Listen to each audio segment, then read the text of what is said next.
Jake Kaminsky here. I am trying to see if I can get this live on my computer as well so I can look at comments without having to look at the phone because it's so small. So give me 1 second. I'm going to try to figure this out here.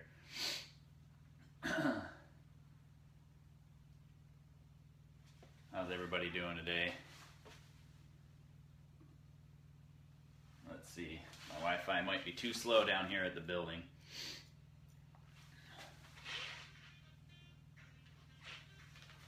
Maybe. We'll see. Let me shut off Pandora. Maybe that'll help. Anyway, like I said, I'm just setting up right now. I'm trying to get this live on my, there we go, live on my computer so I can see comments without having to look at the small screen up here. So, let's see here.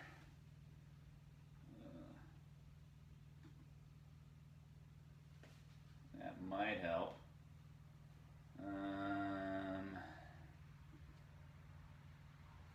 Oh well, guess not. So change of plans, we're just gonna do it on here then. Hello, how's it going? Hey Alan, what's up? So we're abandoning that. Anyway, all right, so we're gonna start setting up the Win and Win TFT and NS limbs. Yeah, so here we go. I took them out of the box and snapped some things together just to make sure it would be good. I didn't want to do a live and it not work out well for everything, so we're doing this instead. Or I've already opened stuff, but we'll do it again for you guys. So I ordered the NS limbs, which are graphene foam core. They're not wood core, and I got them in long 42s because I shoot a 25-inch riser now. I could still shoot a 27 if I chose to, but I've decided to go 25 because it's a little bit smoother through the clicker for me than 27 with mediums was. So I'm happy about that though. No, shirt's staying on, Jeremiah. So anyway, here I'll show you what I've got going on the table, what I use to set up stuff. Basically just your basic bow square. I got all my parts and accessories all laid out here on the table already, good to go. And then most importantly is the biter blocks over here to align the limbs as my basic setup. So once I get everything strung up and screwed together, I'll put it in the Last Chance Archery press here with the bow vise and actually hold the bow for you guys to actually see the alignment on it and show you what I'm doing and how I'm doing it, explaining it to you, going through my center shot and all those principles. So because I wanted to do it fresh out of the box, I got to screw everything together and mount everything on the bow. So if you guys want, while this is going on right now, I can answer some questions, and always feel free to just throw questions my way. If I don't see it, just ask again, because after I've looked at a lot of these live videos and watched them back over again, a lot of comments actually don't show up on my end for whatever reason. So when somebody's like, oh yeah, saying hey, saying hi, asking questions, and I didn't answer them, it's most likely because I can't see it. So just ask it again, and then I'll see if I can come up with it. So anyway, I'll start with mounting some basic stuff on here. Using my AE micro clicker and Excel sights, so I'll throw those on real quick. I'm not using any of the protection devices that Win and Win gives you, as far as these clear plastic things that stick on the riser to protect it from scratches. I just find that I get a lot of movement with anything underneath it, underneath like the sight and things like that. So I'm not going to bother with that. But did I know I was changing sponsors at the time of the Hoyt launch? I wasn't sure at that point, so I wasn't. I wasn't sure yet. So I decided that, you know, it's always best to continue going, and I wanted to fulfill my contract elsewhere anyway. So my contract ran through the end of the last year, and at minimum, you know, as an individual and as a human, you know, it's my duty and my right, you know, it's my duty to fulfill contracts. So I wanted to make sure that I stayed and fulfilled that as well. So yeah, I'm really interested to see how these NS limbs feel at my draw weight. I shot them at the ATA show, really lightweight, and I loved them. So hopefully it'll be same type of thing, even better at my draw weight. So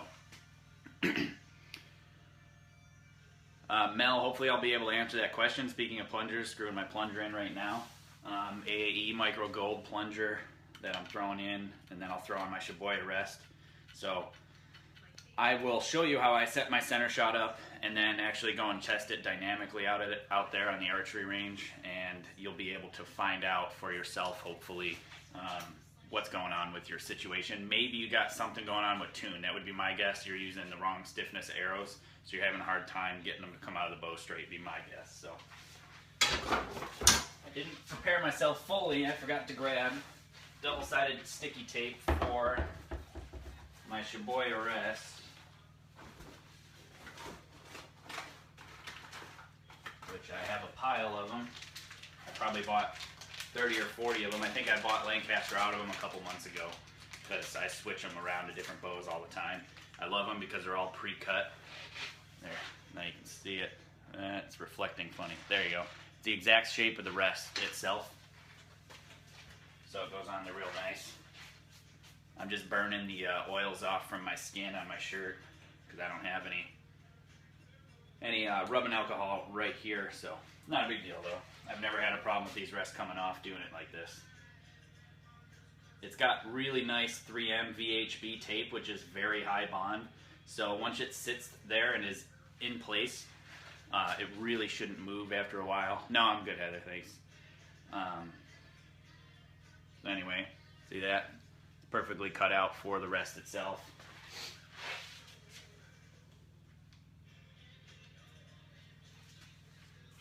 And then I'm going to just stick it on the rear plunger hole in the back here. Center it, make it level.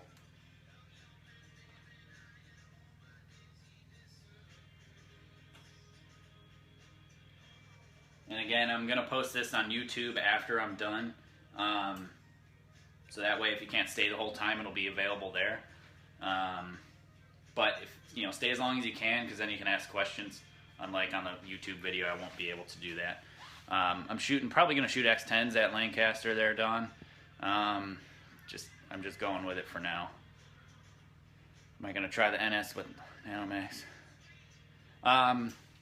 I'm going to eventually shoot all different limbs and all different risers that Win and Win has. They're going to be sending me everything from primes to powers to the WeaWiz foams and woods, and then all of my different risers, so then I can answer your guys' questions, a lot more thoroughly and give you honest answers as opposed to saying I don't know. So they should be sending that. No, Wesley, I've never had the Ultimate Rest come off. So there it is, centered on the plunger. It doesn't look centered on the video because of a shadow, but it is centered. Got my sight on. Throw that on right now. And then always stick the upper limb on the upper and the lower on the lower. Pretty straightforward. One thing that I did notice about these limbs that I'm really, it's kind of interesting, or at least that I've noticed, is the limb mass weight itself is super, super light. I don't know why. The graphene foam is really, really light, but for me, I can just feel that there's a large difference in the actual mass weight itself. Karsten, yeah, I'll probably do grip building at some point. So, yeah. Why don't I shoot a Win and Win rest? I really, really like the Shibuya Rest. I've used them forever and never have worn an arrow rest, and it's never cut up my arrows ever. It's super adjustable, and they have double-sided tape that I can just buy and stick on and go. So I really like that a lot. So anyway, here's the limbs. Check them out. They're really nice and gloss on the front half, and then they're matte on the back half. So everything's mirrored right now because I'm using the front camera on my iPhone. So everything's mirrored, like everything. So unfortunately, I'm sorry about that, but that's the only way I can do it while I'm actually looking at comments here. So anyway, snapping my limbs in.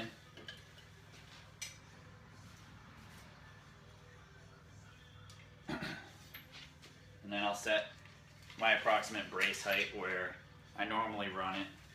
We'll see where it comes out at. Looks really high. Oh yeah. I'm up almost at 9.5 inches, or just over 24 centimeters, so I'm gonna drop it down to like 23, which is like 9 1/8, 9 1/4.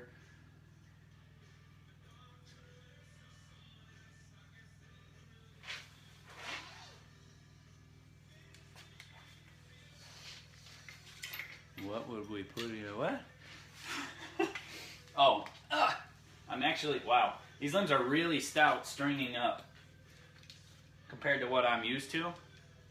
And I've noticed they're also really, they taper a lot more compared to other Win and Win limbs. The other Win and Win limbs are a lot thicker through this area and then they taper down right at the tip. But these slowly taper the whole way up. So I've already noticed that. Man, but they're stout. And this string, this is actually a viscosity bowstring that I'm using right now. It's 8125 material from BCY, but it's 20 strands. Brian over at Viscosity sent me this string. Just trying it out and seeing what's going on. And he's starting his company back up again, and definitely looking forward to working with him in the future.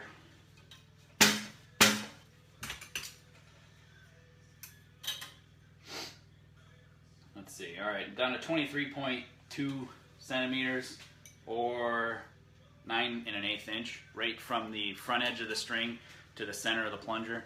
That's usually where I run it, at least on my Win and Win bows. I'm going to check my knocking point from my other bows just to see if it's close, to get an idea of how much time I'm going to need to build this for you guys. Coming in a little lower than I'd like to see, but I should be able to adjust it on the rest itself, so we'll see what happens. Alright, so there's the bow put together, at least strung up. Oof. A little stiff from shooting a lot, but they feel real good so far. I'm not going to set the bow weight. Now that I've got the brace height set pretty close, I'm going to put a stabilizer in the bow to use as a reference for aligning the bow. Jim, the standard for recurves at the higher weights, 20 strands. So if you're a stronger female or a male, 20 strands. If you're a younger youth or shooting a lower weight, shooting something in this 18 strand range of 8125. Each string material is slightly different thickness, so can't always say the same. So, oh, my security, yeah, Chris. I love my security for the house and the building down here. It's Eagle Star Security up there in, what is it, Massachusetts, right, I believe. So, yeah, I'll plug you guys, of course. You take care of me. So anyway, stabilizer. Always use it as a reference to line up my bow. I'll show you why and how.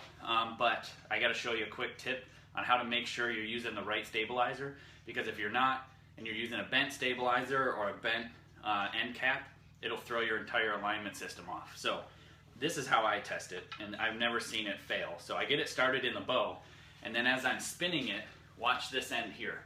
It doesn't move. So you see how still it is? It moves when I move the whole bow, but in general, it stays pretty still. Let me see if I have a bent one to show you an example. I'm sure this one's probably bent. An old prototype. Oh yeah. So, it's in the bow, but as I'm spinning it, watch the end of the weights.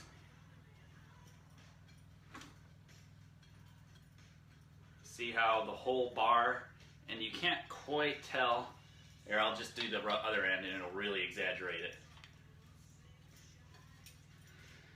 it. Okay, so if you have a cheaper stabilizer or one that's really old or really not built right, if I'm screwing in here, watch the end. See how much it goes in a circle as I'm screwing it in? That's a bent stabilizer. And if I align it, the stabilizer is pointing way to the left, just where it happens to stop. So because of that, you want to make sure you've got a straight stabilizer. That's one quick test for it. If you don't know if your stabilizer is straight or not, just grab like 3 or 4 different stabilizers, throw them on the bow, check your alignment, and go with the ones that look the same. So basically what I do, do not run your extension in V-bar, because the more connections you have, the more likely it is one's to be off. So right now we have one connection here at the bow, that is the V-bar connection here. Then there's another connection at the end of the extension, and then another connection at the other side of the V-bar block. So that's 1, 2, 3, and another connection here at the quick disconnect. That's 4 connections total that have the possibility to be misaligned. So that's the reason why I use just the stabilizer. And again, a straight stabilizer. See, as I'm spinning it in and out, the thing doesn't move at all. It's dead straight. So what stabilizer is the best for you? I mean, I'm using the AAE hot rods. I really love the product. They're nice and stiff for me, which I really like. I like the dynamic reaction of it. I like that the weights are hidden inside of the rod, so it really reduces any sort of wind influence. And like I said, I'm just a fan. So now I'm going to try to rig this up because there's no hole in the riser. I can't put it in my clamp here that I normally do, so I'm going to have to clamp it on the stabilizer. And the reason that I'm doing it this way is so I'm not clamping on the limb itself or leaning the limb against the ground. So if you do that, it'll actually could potentially lean the limb one direction or the other. So I decided to not do it that way. I don't think I inverse the top and bottom limb. I'll check, but I don't think so. While I'm aligning this, I'll double check because you said so. Maybe you're trying to troll me, I don't know. No, I definitely put the upper limb in the upper, so. Like I said, this is mirrored back and forth for you guys. Not mirrored vertically, of course, that would be weird, but. What length rods am I using? I'm using the 30-inch long rod, a 3-inch extension, 15-inch V-bars. I'm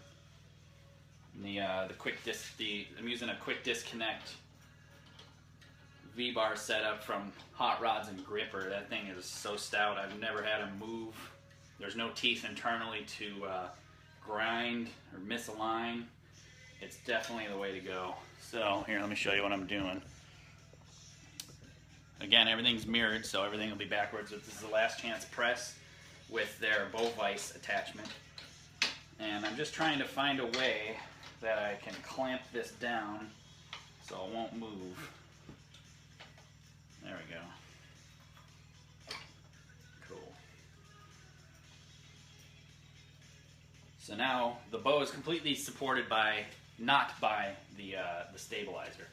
Or I mean, excuse me, not by the limbs. So I'm just gonna align it this way, kind of pitch it forward in this type of fashion so I can actually see the biter blocks from behind the limbs.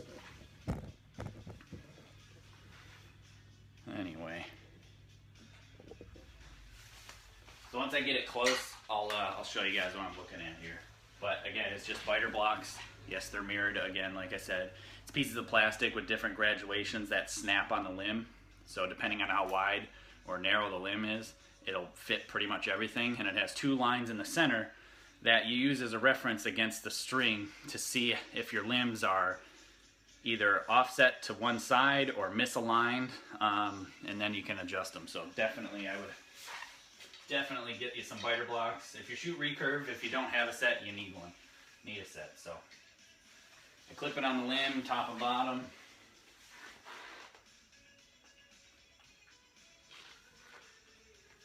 And then I have a hard time standing still for whatever reason.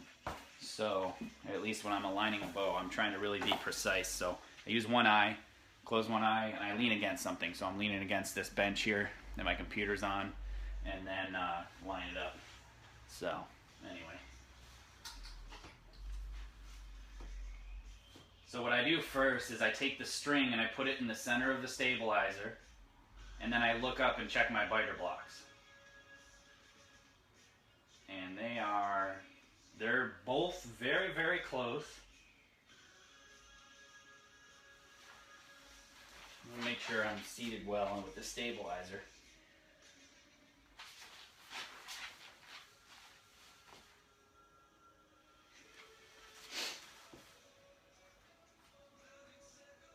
Yeah, so I'm both of them are off just a little bit. Let me see if I can show you here with the camera. Again, sorry, I'm trying not to Blair Witch you here and make it too shaky, but first I take the string and I line it up on the stabilizer like that, and then I look up at the biter blocks, or down, And you can see how the string is just a touch on the left side. So what I'm going to do now is I'm going to shift the limbs to make them absolutely perfect. Oops. There we go. Yeah, exactly. Head right there, Amy. Get you some biter blocks from Lancaster. Anyway. Alright, so I'm gonna align that right now.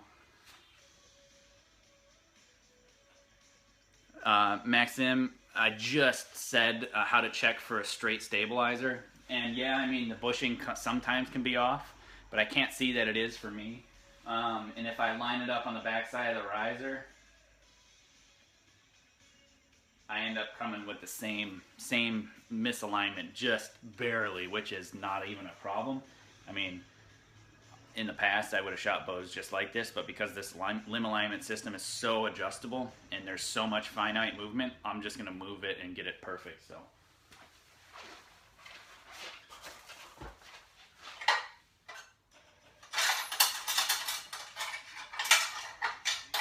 One thing that I'm not used to yet is metric hardware.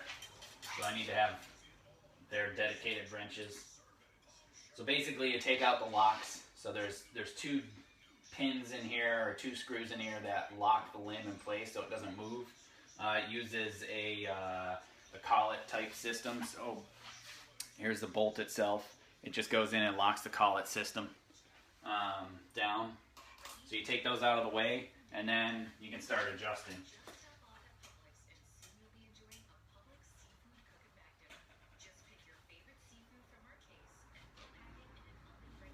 And now each bow is going to have this to happen.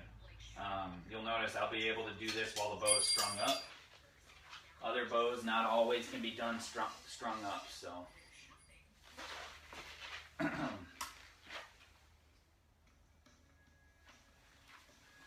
Now, the limb is too far to the right, so I need to shift it left.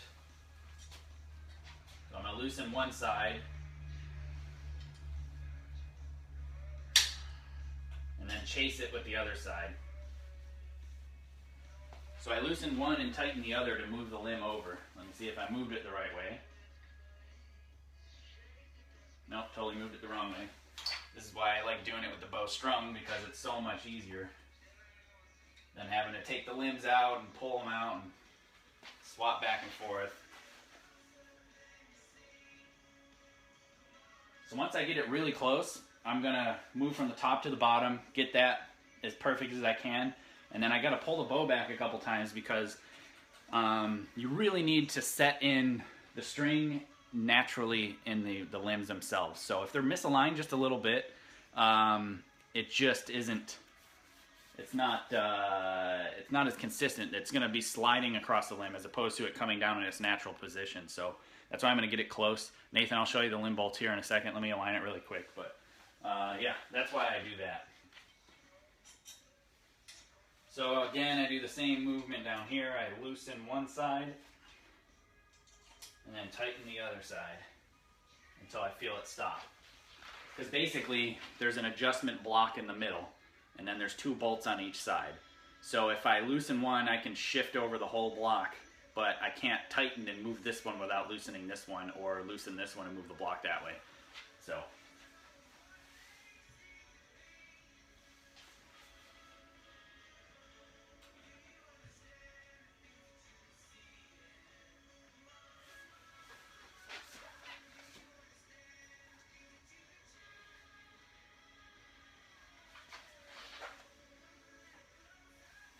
So see how it was close? It's getting close, so I had pulled the bow back just to get it reset.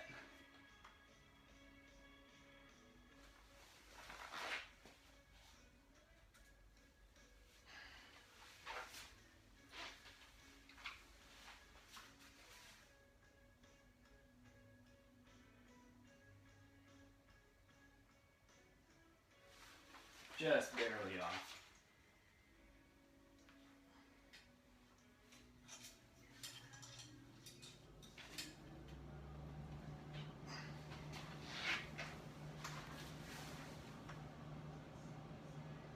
Sorry about the noise, my AC is kicking on. just to blow the fan around.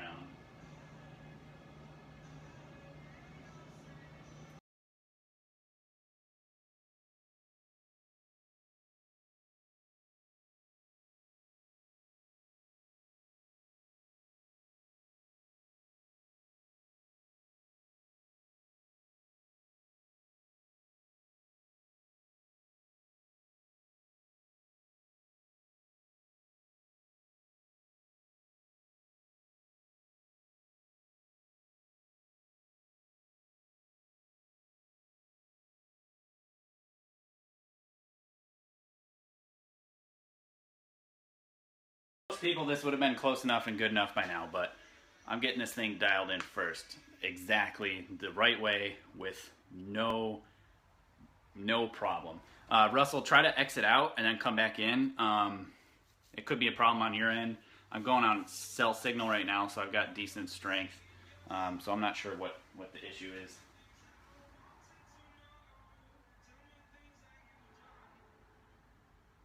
All right, cool. Now I'm perfect. So,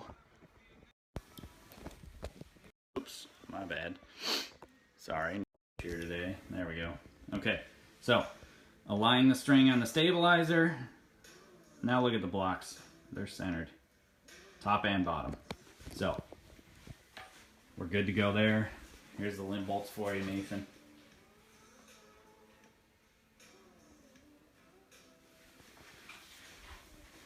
So, Keith, I'll check for him if I notice any issues with him, but from what I can tell, the string sits dead in the center of the limb. And as you pull it back, you can pull it back and watch how the string tracks. And if it goes dead down the center of the limb, there's no issue, and I don't see any issues at all. So the limbs are aligned. Now I'm going to lock them back down. You just take the screws and then tighten them back up and lock down the collet. So the bow is suspended on a bow vise on the stabilizer from Last Chance Archery. So it's held on the stabilizer. So again, collet system, just tightening these things back down.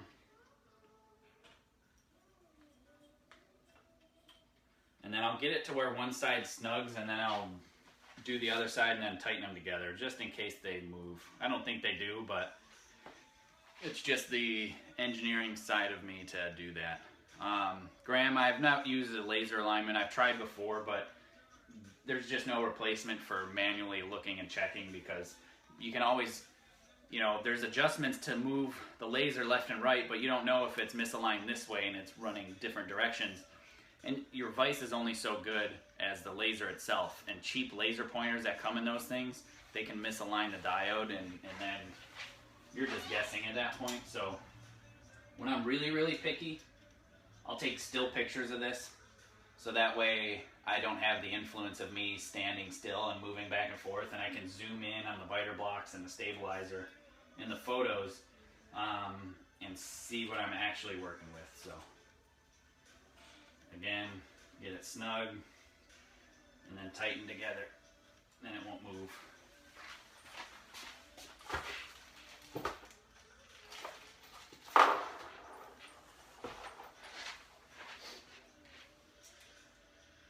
And again, if you're asking questions, I am not looking at the phone the whole time, so just go ahead and feed them to me when you got them again, and eventually I'll catch them all. So again, tighten until it's snug. Go to the other side.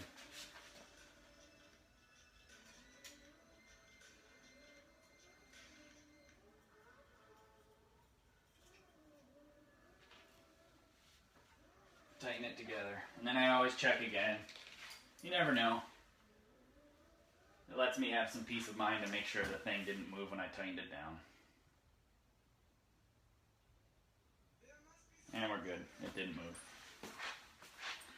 So now I'll grab X10 and do my center shot real quick. Any more questions on that really quick? Draw weight on the bow, I haven't done draw weight yet. I'll probably set it somewhere around 45 once the clicker clicks. How much tolerance, Jeffrey? As much as you think. I mean, for me, I have 0 tolerance for a misaligned stabilizer, so yeah. Wesley, I don't think they changed the bolt. These ones are aluminum. I'm going to order some steel ones just to check and feel the difference of the weight in the riser and feel how it feels and see if it's any different. Sorry, my thumb's in the way. Yes, Adam, I would do everything. Get them in plane with each other and then straight, because if it's not, it's going to throw the bow throw the arrow every single direction one way. Axle, I'm using the regular power press, and then I just have the green bow vise attached to it. So I don't know if you can see it. Let's see. Sorry. There you go. It just slides in the tube, and then I've got it clamped down on the stabilizer to hold it still. Easy to adjust. This bow, you didn't see me have to unstring it to get it aligned at all. In the past, that's been different, so. Anyway, all right, so now I'm gonna set center shot. Again, using biter blocks. And this plunger is not set up for this bow, so it's gonna be off. And it's way inside of center.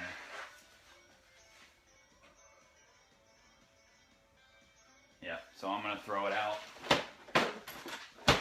get it adjusted, and I'll show you once I get it there. So with an X10, because it's barreled, that means that it's thicker in the middle than it is on the ends. So at brace height, the plunger tip is closer to the center of the arrow than it is when you're at full draw, which is near the tip.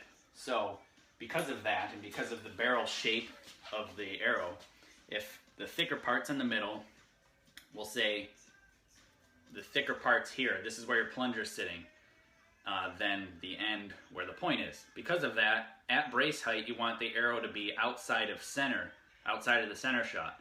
So that way, when you pull back to full draw, it aligns straight at the point because it is narrower at the point. So with a straight parallel shaft like an X7 or like a Super Drive 23 or Fat Boys or something like that, you got to set the center shot straight down the center, not outside of center. That's a myth with a recurve. It's only left of center with a barreled shaft. And I can prove it to you by doing walkback tuning, which actually sets the dynamic center shot of the bow. So I'll do that later. We're getting close to that. But basically, you stand at 10 meters, you shoot at the top of the target, aiming there, and then you don't move your sight, but go back as far as you can so your arrows are hitting down at the bottom. And they should track and fall directly straight down the line. If they're not, the center shot's out. So I'll show you, yes, Robin. At full draw, my center shot is basically dead center. So, again, I can prove it to you and show it to you. I'm only going to do it with X10s today. In another video, I could probably do the indoor arrows, but I encourage you to do a walkback tune to set your center shot dynamically, because eyeballing it doesn't do anything. It's not a correct, Matthew, straight down the center. So, anyway.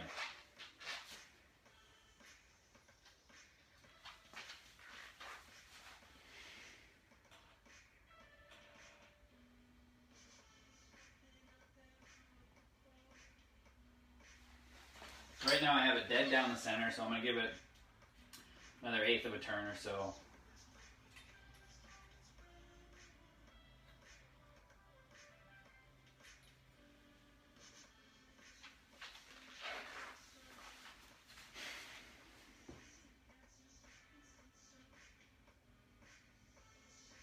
Alright, so I got it exactly where I tend to find it to be. Come on, camera, switch over. Alright, we're going to stay this way, I guess. So if I line up the biter block gauge, because I know it's centered in the bow, and this is going to be very, very hard for you to see, but you can see the arrow there.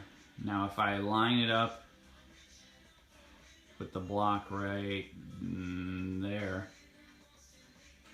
the arrow is barely, I'll try to get the point so it's on the white of the box there and show you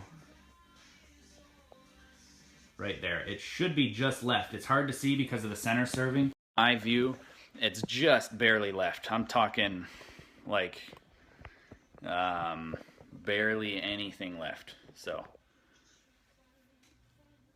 iron, it depends on your plunger tension as far as where your sight pin is concerned and things like that. It's totally, it's going to be up to you. It's hard to say. So it depends on spring tension, depends on release, depends on arrow spine, depends on a whole lot of stuff, so I can't say. For me, I find my X10s, my sight pins to the left of center, but indoors at arrows, indoors it's on the center or inside of the string. So, yeah, no problem, Richard. This is why I like doing these type of things. I got to do it anyway, so I might as well show you guys. So.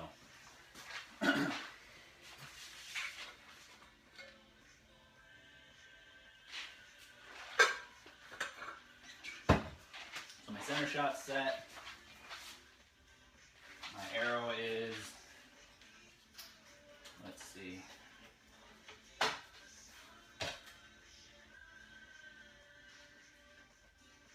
My arrow's sitting a little high in the plunger.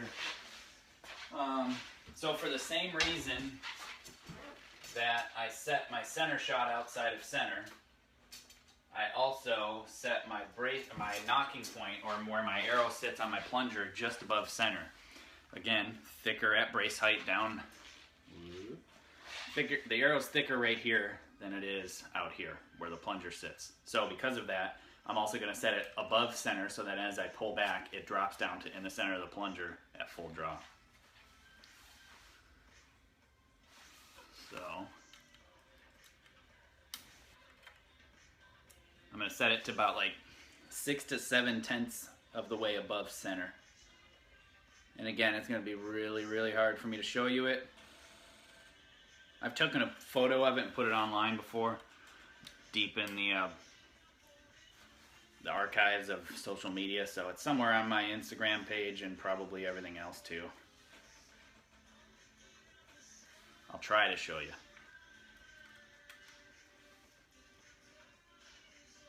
Alright. I'll try, let's see.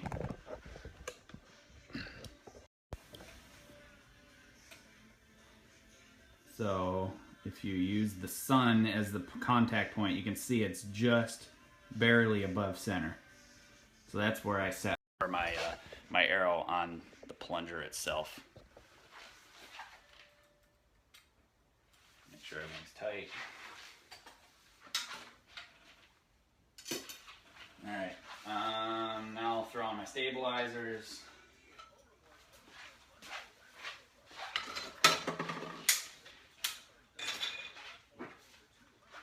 Any questions so far? Center shot, height of the arrow on the plunger, anything like that? I mean, a lot of people don't think of those details, but it's, you know, at the upper levels, it's all in the details at this point. And you can see my extension's a little bent too, so that's why I don't use an extension while I'm lining the bow. But I've shaved it so that way when it's locked down, the stabilizer's straight.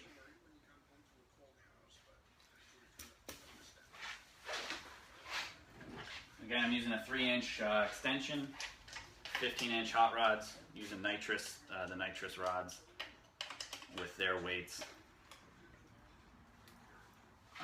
Let's get you closer here. Yeah, the V-bar adjustment's really, really nice.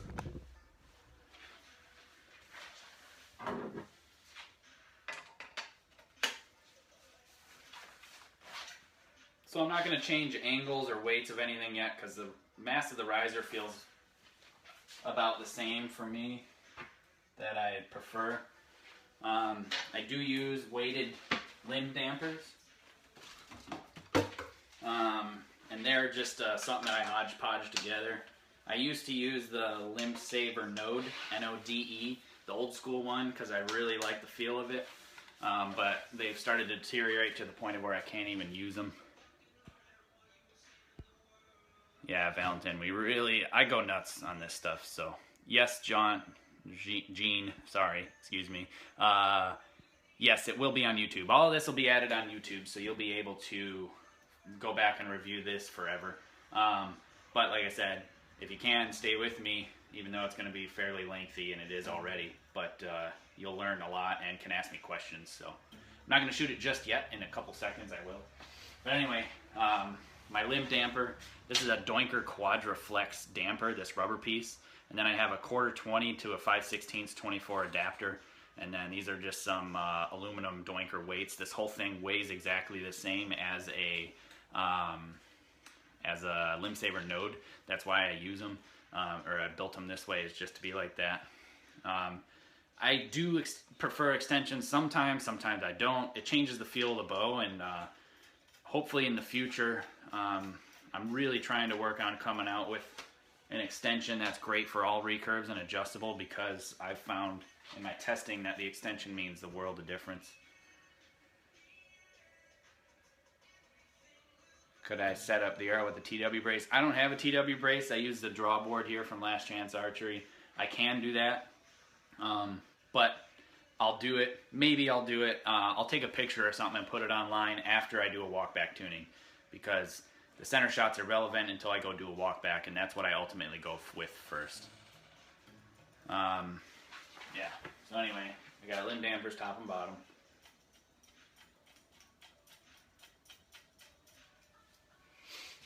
And then, bow's pretty stout. If you're curious, I'll do a mass weight for you.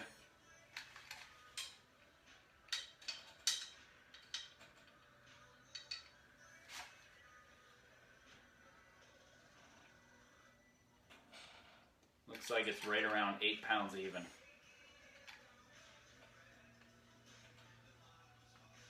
Yeah, 8.07 pounds.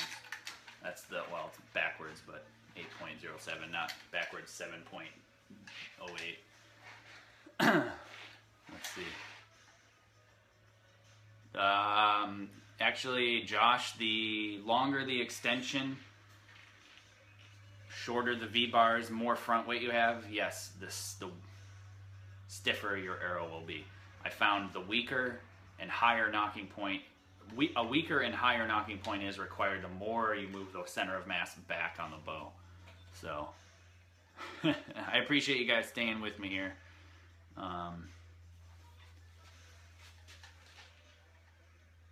Feel or quality, Karen, I don't understand the difference. To me, feel and quality is the same. You mean feel and performance? Feel for sure. Performance is, it's hard to measure when you're not able to shoot something exactly the same or different alongside of it. So it's easy for me to test vanes because I can shoot 6 vanes fletched up one way, 6 another, mark them all, mix them all in between, and then it's not as subjective of a test. Whereas if I'm trying with an extension or without, it's really hard. So it's kind of impossible to do. But now I'll set, let me see if my clicker position is close. Whoops. It should be fairly close.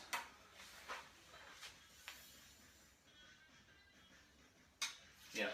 So this is something I really like about Winnin' Winds. All 4 risers now, the sight bar and the relation of the plunger and everything in the whole system has always been exactly in the same place. So I bolt on my different micro clickers and my sights and everything else, and everything almost hits the same spot because everything has the same mounting position and relative to everything else. So it's a lot easier. I'm not quite to knocking point yet because I haven't shot it. It looks like it's fairly right. I'm going to do a weight check.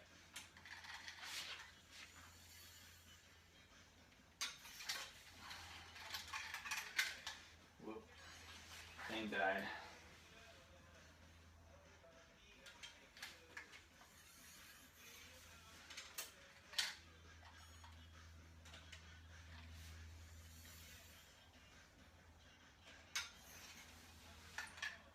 So it's clicking at 41.1 or 46.1. So it's about a pound heavier than I normally would run. I'm going to check my tiller first, adjust my tiller and my weight to suit it. Normally I run, let's see here, 7 1/4 on the top. 7 1/8 on the bottom. Normally I run a 32nd over an eighth, so that would be, what is an eighth? 2, 3, like 3 32nds, right? No, 5 32nds. Yeah, 5 32nds is what I set my tiller split at. So,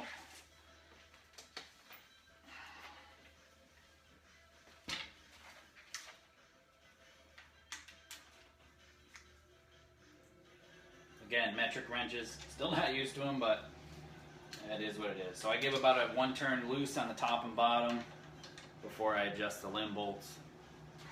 Let's see here. Yeah. When will I adjust the plunger? If I need to, but I probably won't. I already set the center shot, and the plunger tension I find always is about the same between each different bow that shoots optimally best. So I'm just going to stick with what I know works and leave it that way, and then go from there. So because my tiller was off a little bit, it wasn't as big of a split as I want. I am going to, and I was a pound heavier, I'm going to take a 1/2 turn off of the top bolt, and then I am going to take just a touch less than a 1/2 turn on the bottom.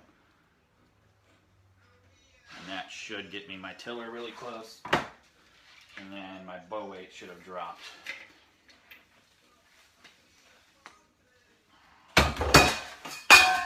Whoops. Sorry if you were wearing headphones and it made you go deaf.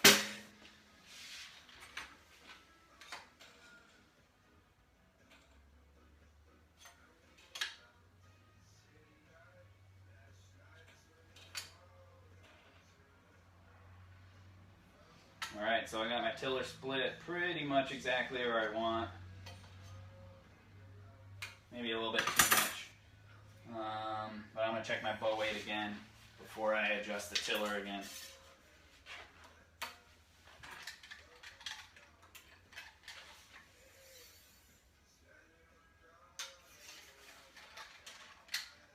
.8. I still got to go down a little bit. At least these limbs I'll probably tune up slightly different, but I usually run them right in the, I don't know, 45.1 range, give or take.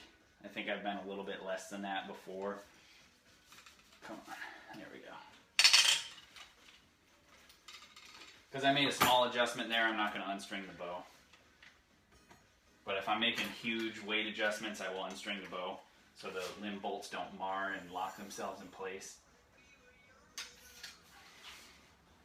So now I'm at 45 1/4, so I'm going to leave it there. Check my tiller.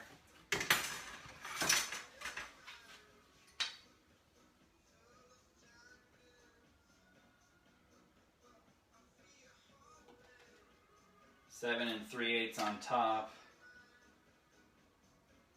7 3/16 on the bottom. So really close. I'm going to take off a little bit on the bottom and call that a day. So that's close enough for my tiller. Now I'll just tighten the limb bolts back up. Any questions so far? What's up, Dan?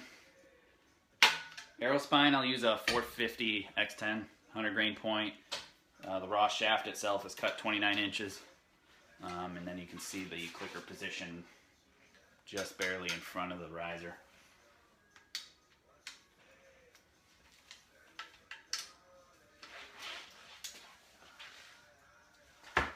So that's tight. I'm going to put my clicker plate extension deal on there. And then I like using these rubber caps that comes with Win and Win. It's just a little protective cap for the end of the clicker plate area here, clicker rod thing. So here's the extension. It's got a little threaded jobby, and then just thread it in the end. And then I put the little rubber thing back on the end because I find my clicker is just a little bit too loud for me. So stick it on the end. It feels better when I actually shoot it. How much weight can be adjusted with the tiller bolts? It's roughly plus or minus 10% usually, so these are 42-pound limbs, 44 according to US standards because of the longer draw length we measure them at. So it should have 4.5 up and 4.5 down roughly. give or take. It's hard to tell. And each different one is different for each bow.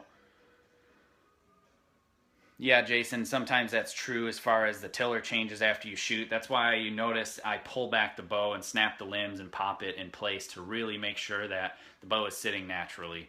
And yeah, after I shoot a good couple hundred shots, I'll recheck my tiller just to make sure, because the surfaces of the limbs do wear. The hard coat wears off from rubbing on both the dowel section or the mating surface of the backside of the limb where the dovetail is, as well as where the limb bolts are. So it's always important to check that stuff over time and just make sure you're still good to go.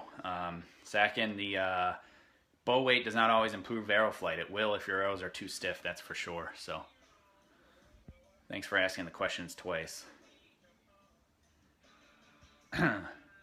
Anyway, Carson, I shoot the 100 grain points just because I feel like it's the best shooting setup I have. And from what I understand and have had the engineers or the engineering team on the X10 have told me that the thing was designed around 100 grain points. So because of that, and then also I've done the testing and the tuning and the adjustments, and 100 grains just shoot better than 120s for me. And performing better in the wind or not, I don't know. I'd rather know that the arrow's going to go in the middle when I shoot it, and I just have to adjust by aiming off a little bit more if I need to. So, and I don't measure draw length, Matthew. I just go, my arrow's this long, and it's somewhere in there. I mean, it's not like a compound where it's against a wall, so it's kind of impossible. So if I had to guess, because the arrow shaft is 29, my draw length's probably right around 29, because then the pin and the nock adds a little bit more. Yeah. No, Brian, I'm not making my own strings anymore. I haven't made my own strings for years now. So now I got Viscosity making them. They make a killer string, so we'll do another thing about that and about strings at another time. So the weight's set, center point, center shot, knocking point, alignment, stabilizers, everything's set. I'm pretty much ready to shoot. I think I'm gonna do one more thing though. I'm gonna check and see what grip this is, because some people have asked me and I'm curious. They told me this is a universal grip. That means it'll accept the WeaWiz, the AXT, as well as the WeaWiz NanoMax, as well as the AXT grip. And I have two of those already built. I like this stock grip a lot better than the other ones because it's a little bit thinner in the throat. So I'm more of a fan of that, and I'm going to modify this one at some point. So I'll show you the difference between the three grips right now, so you can check them. But because I have these other ones built already, and for the sake of this video, I will just use one of those other ones first, and then I'll modify this at another time. So, pull the glue off that they use to kind of lock these things down.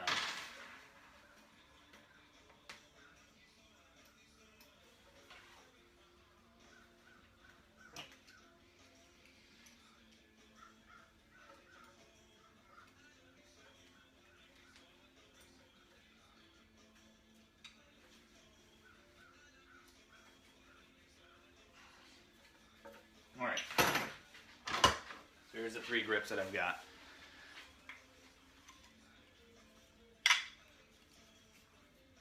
So that's the stock grip that comes on the TFT. It looks very much so like an AXT grip, although the AXT grip, if you compare the two in the throat, you can see how the TFT grip here is thinner in the throat area, which I'm a fan of, and then this one I've built up a lot.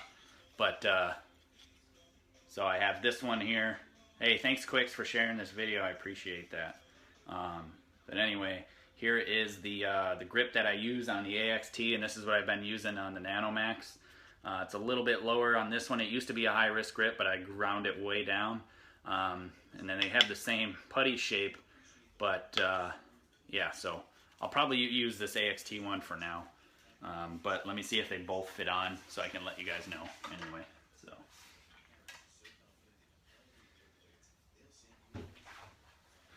The AXT one slid right on and should bolt up without an issue. I don't think, no. So it is an AXT grip. The NanoMax doesn't fit on there, so it was a miscommunication when we were at the ATA show, and it was crazy that I asked the question. So Definitely the AXT slides and fits on there. So I'm going to run that for now, like I said, because I've already modified that grip to fit it.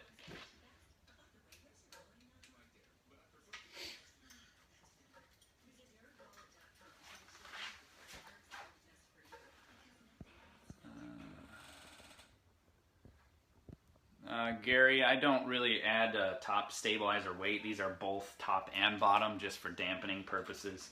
It also adds a little bit of mass weight to the riser, which I am a fan of. I like to be right around that 3 pound plus range of just a bare riser, so it's just to prefer to feel dynamically to the shot. Something's loose here.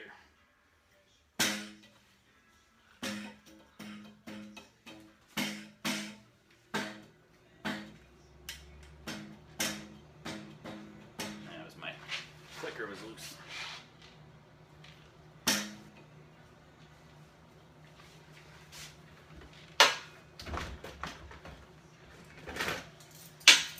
Fix that.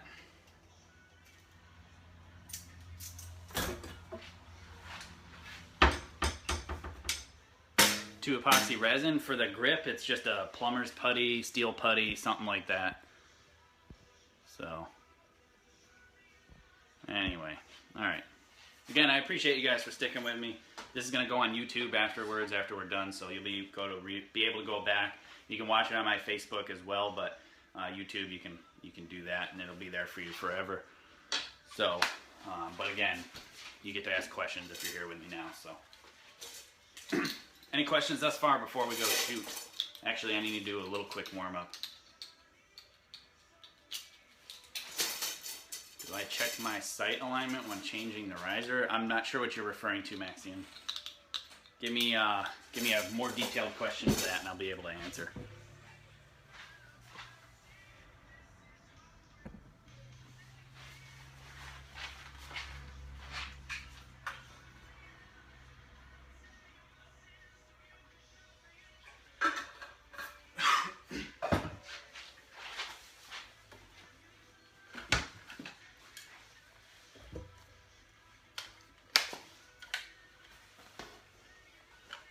Will I test it? Yep, I'm getting ready to shoot it right here. I gotta just warm up real quick because I typically hurt myself if I don't warm up really quick. So you're gonna watch my quick basic warm up.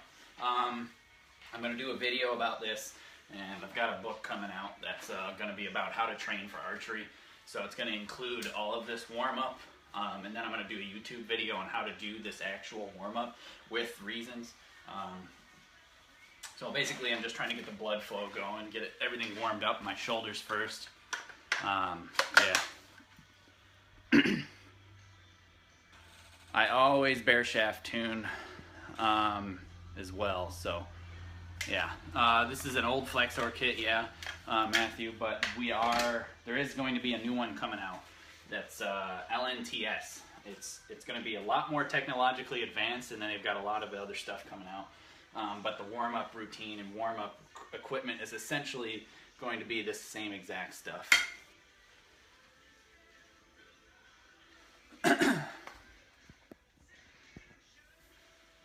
Yes, nobody does a proper warm-up. And you'll notice I'm not doing any sort of static stretching, because static stretching actually is not good for you before you do an activity. Afterwards, it's good, but not before. Oh. Everything's dynamic.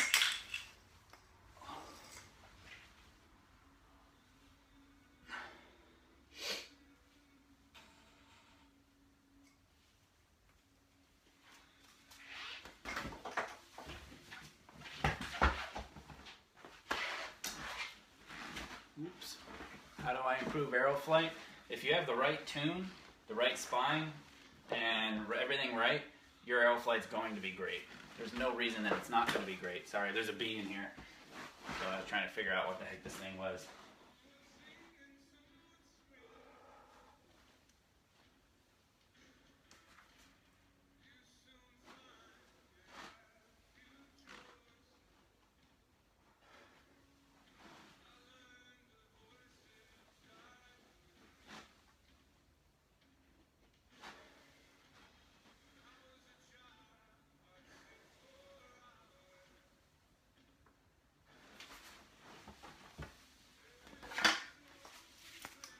check my sight level on each riser. The sight plate should be straight. No, I don't bother with that because I set my sight to be level to where I cant the bow. So naturally I cant the bow a little bit, and because of that I set my sight to be aligned. So if my bow is like this canted, I have my bow or my sight misaligned to the bow itself.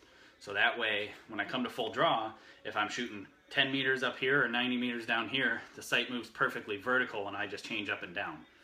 If I had it leveled to the bow, as I moved it up and down, it would change my left and right. So, yes, I always bring this warm-up gear to tournaments. I don't use the foam roller at a tournament, I'll just use an arrow tube. I always bring this as a smart toner and a smart stick. This thing weighs probably 4 pounds because there's steel bars inside of it, so it simulates a bow weight, or bow's weight. And again, I'm just doing a quick warm-up, just so I can get shooting sooner for you guys. I don't want to bore you with 10 minutes of me doing this in front of the camera. So, and again, I do this every single day before I shoot, including competitions, even when,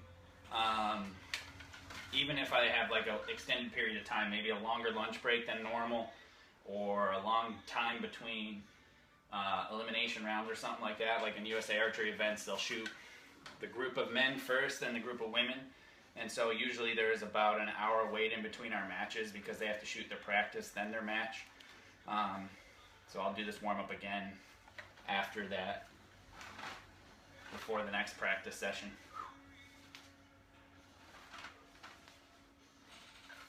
So the goal with my warm-up is to get to as close to almost sweating as possible. Never let it go on accident. You probably won't see anybody warming up like that at your next competition until I actually break it down and explain it and give the scientific reasoning behind it. People are not as open to change as you would think, so. But that's the goal eventually.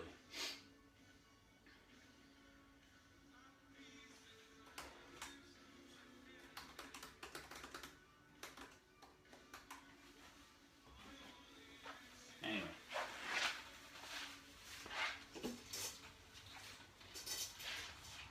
Shirt's a little small. It's good, but it's a little short, so I'm gonna have to get another one from them. Get a large. I've never worn a large shirt before, but apparently I need one with these.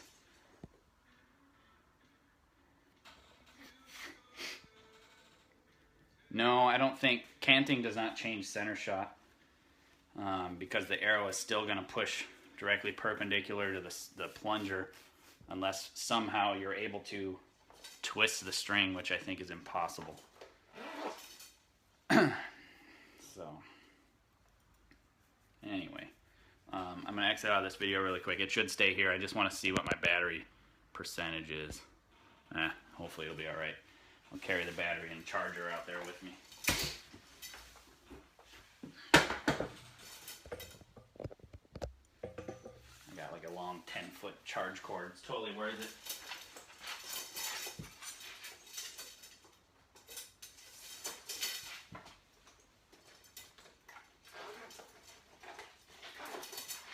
Alright.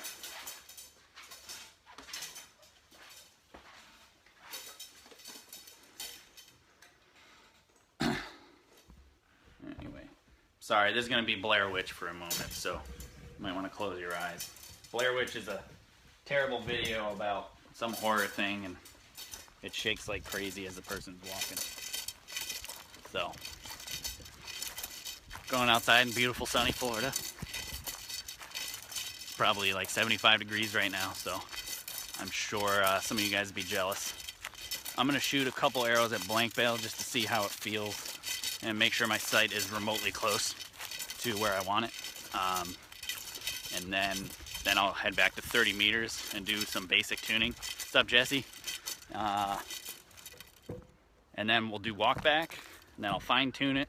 Not fine tune it, but I'll get it really close to being fine tuned. And then we'll go from there. All right, where are we at? We'll be somewhere in there.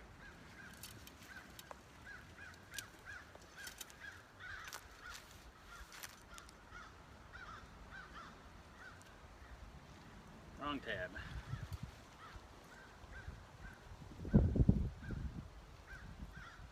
Again, if you have questions, you can ask them again. This is going to be another time where I don't pay attention to the camera a whole lot, and I hope you can hear me outside.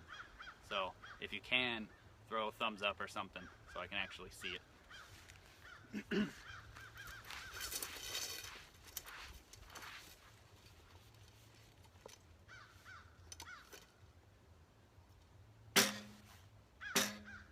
The vibration here is my clicker being loose, so. Alright guys, thanks. I appreciate the thumbs up.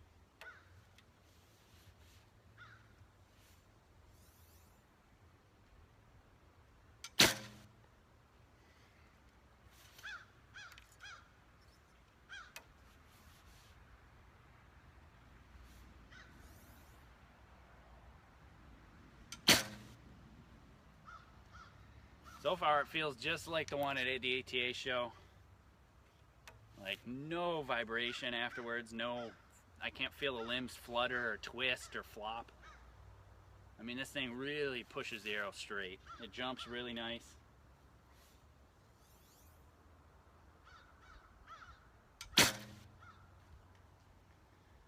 Really, really smooth through the clicker. I mean, at 45 pounds, this feels lighter than the other Win & Wins I was using, the WeoWiz foams, as far as smoothness getting through the clicker.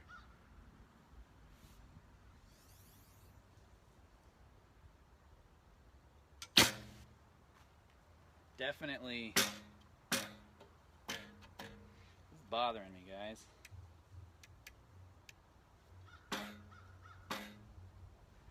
Stupid clicker. This is a prototype clicker, so because I've been switching between so many bows and have so many different setups going, I've pretty much maxed out on everything that I've got. So it's got a little bit of residual hum to it from the clicker. The bow itself feels really good.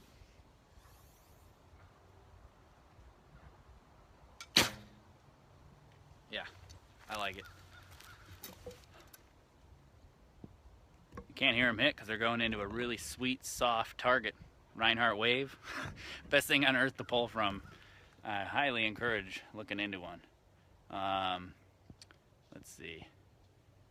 Yep, Freak Show's in the house. He's probably going to harass me here in a moment. What else we got? Nobody shoots 3 under in this world because it changes the delivery of the arrow. It really affects the way the arrow flies and comes out of the bow. So 3 under, it puts a lot of downward pressure and ramps off the arrow rest, so it's really hard to do that. The limb dampers are like 2.5 ounces a piece, give or take.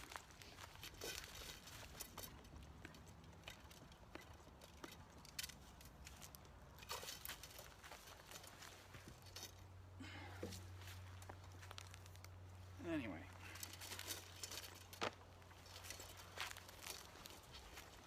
I'm going to shoot from 20 to start, 20 yards, 18 meters. Just to see if my sight's going to be close before I go back to 30.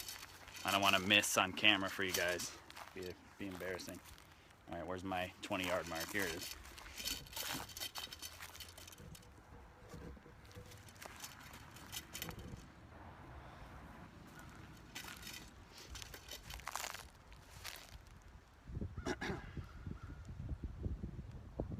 Hey Jess, did you get your bow back yet?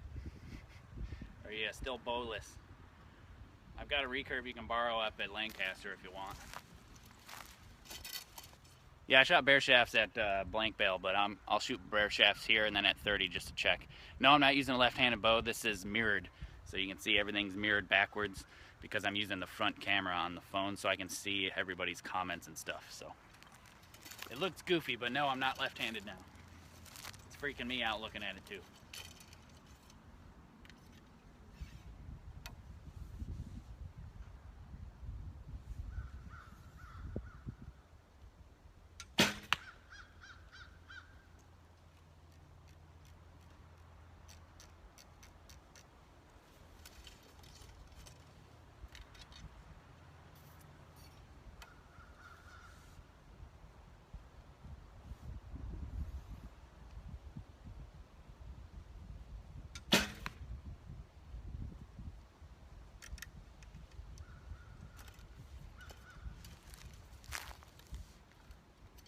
How steady does it hold?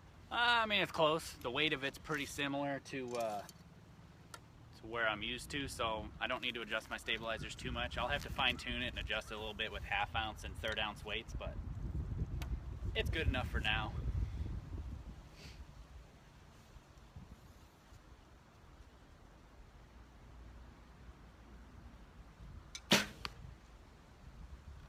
It feels really good though.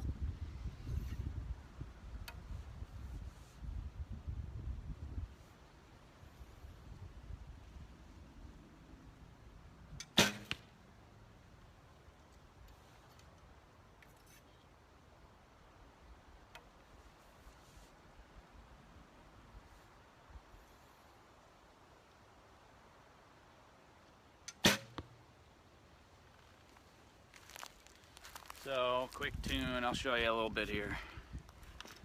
Yeah, I'll probably get some win-win compounds or something like that. We'll see if they want to send them to me.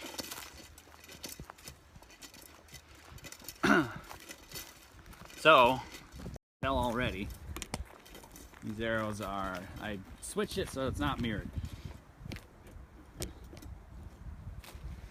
So this was the first shot.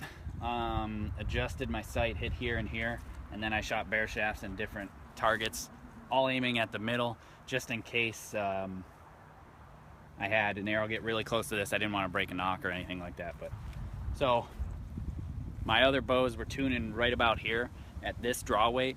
The arrows were impacting left 10 line, maybe a touch high of the X-ring. But as you can see, they're hitting way weak. So when you shoot a bear shaft, that's an arrow without any fletchings, and it hits to the right, that means it's too weak, or you have too much weight, or whatever. Not enough plunger tension, things like that. So because of that, also it looks like my knocking point's maybe a little low, but I'm gonna back down the weight really quick and get this close before I go back to 30, and then we'll do a quick walk back tune. It should be really close. But anyway, so you can see it's a little weak for now. I'll probably take a turn off with a bow or so and move from there. So let's see what else.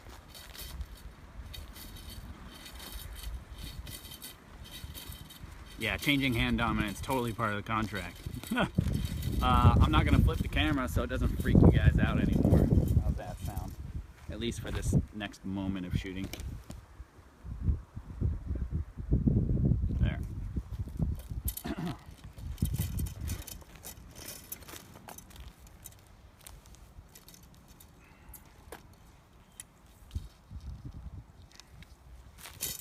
So I'm gonna take a full turn off. That's why I'm unstringing it really quick.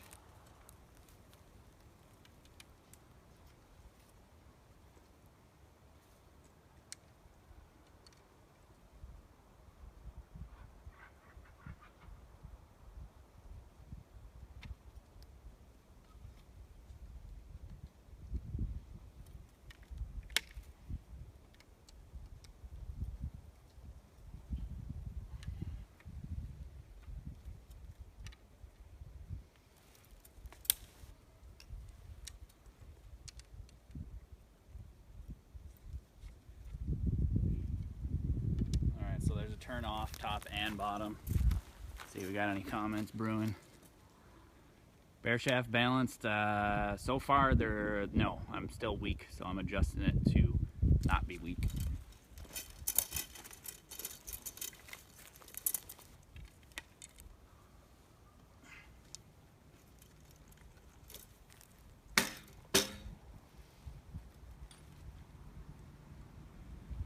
Wrong tab again.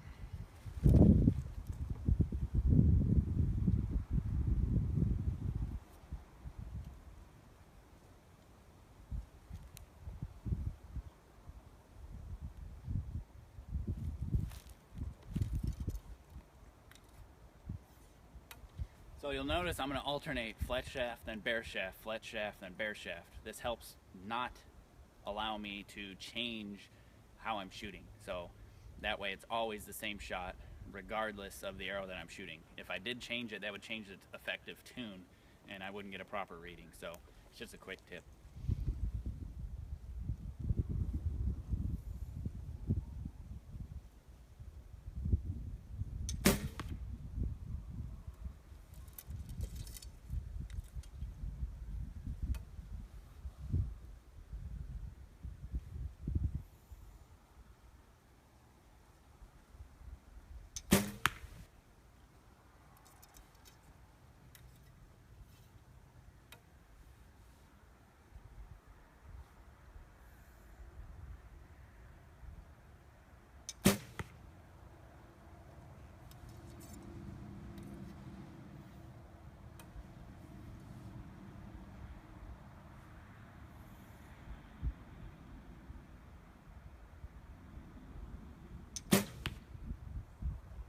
So it's closer already.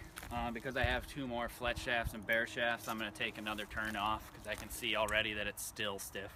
Alright, excuse me, still weak.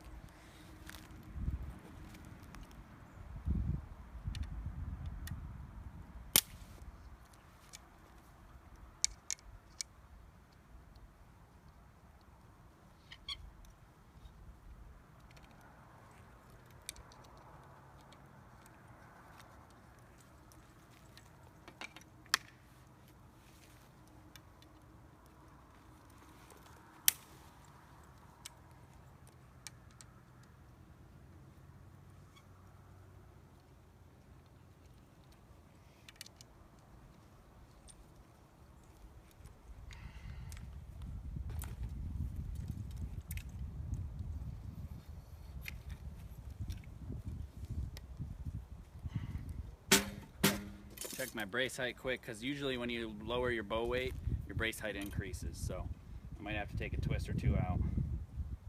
And I'm still within an acceptable range. It's a little high. Might as well check my tiller too.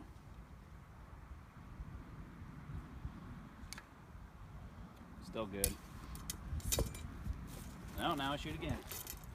You notice I'm doing bow weight first and not anything else, because I feel like I can go up and down in bow weight easily without having issues. I mean, some people would have issues going up and down 2 pounds in bow weight or so.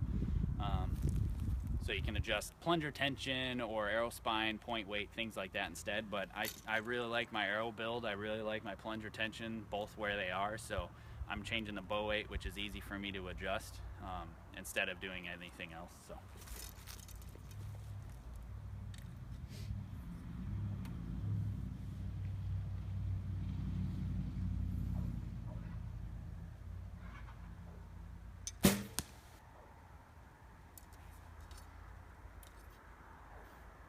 The lighter I make it, the easier my job is, so I'm not complaining.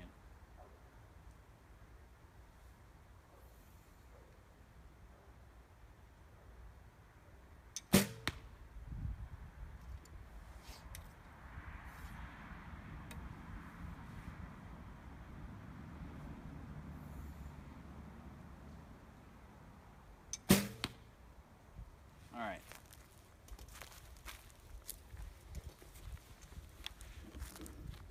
So,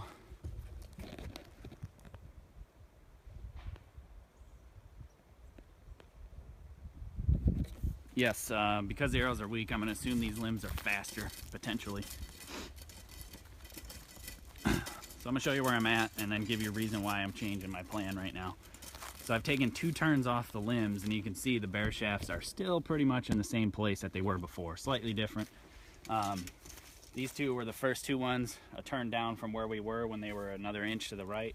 And then these ones are another inch in. So because it's not moving it a whole lot, it's either the arrows are a little bit too weak or my center shot's off. So I'm gonna start at 10 meters, do some walk back tuning and explain it to you really quick. So easy.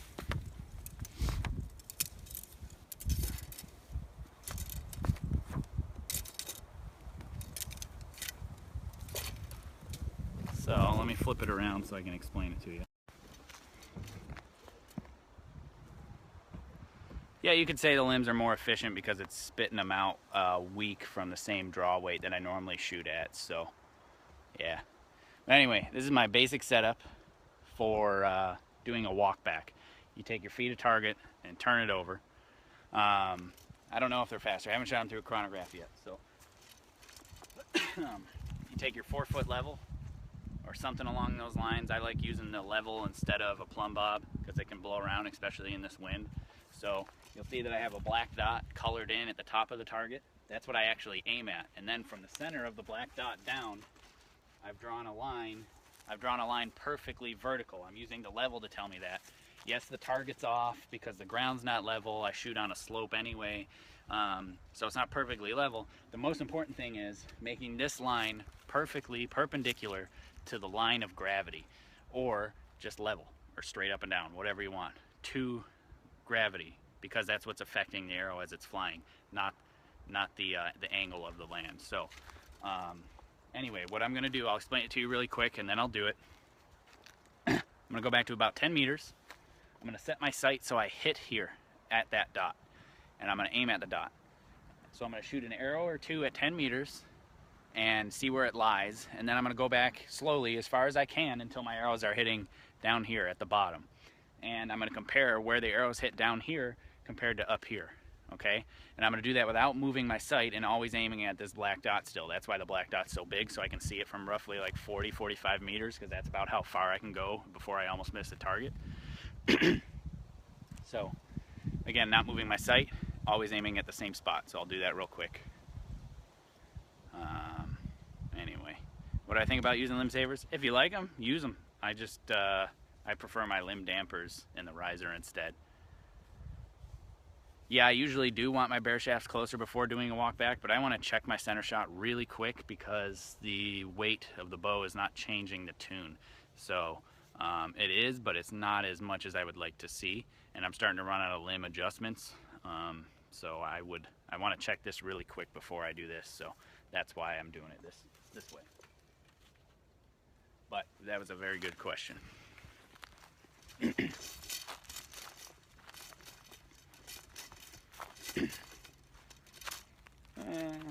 this is probably about 10 meters.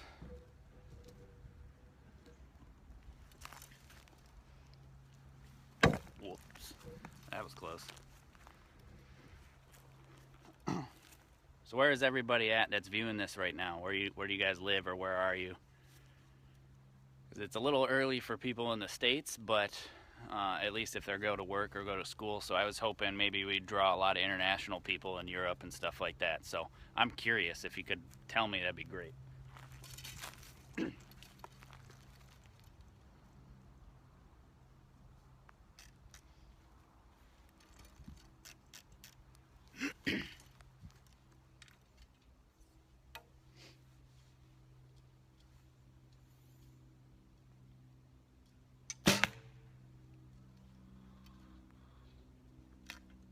I'm aiming at one of the lines just to get my sight close before I aim at the dot in case I missed high.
Alright, so now I've got two arrows in the top. Yeah, it's really weird watching me shoot left-handed. So I got two arrows in the top at the top dot. Normally I take every 5 to 10 meters back, but I'm just going to go right to 30 and then move back from there to see where I'm at. So this is roughly 30 meters, 33 yards, give or take. I'm not switching, it's just mirrored. See how everything's backwards? Because I'm using the front camera on my iPhone. I don't know why they don't have this switch. It doesn't make sense. The week will affect it just a little bit, but not a whole lot. That's why, again, I am testing this just to make sure something else isn't off. My guess is it's not the center shot, but this is just a test to make sure that it isn't.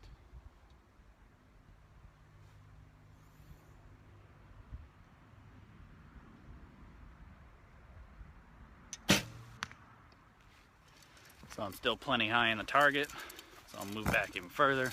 Looks like I hit the line again, so if I'm hitting the line, that means my center shot's good.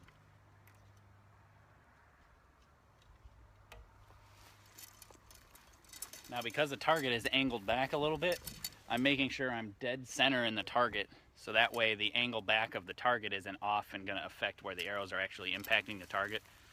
Super small details, probably doesn't matter, but you know, it's peace of mind stuff.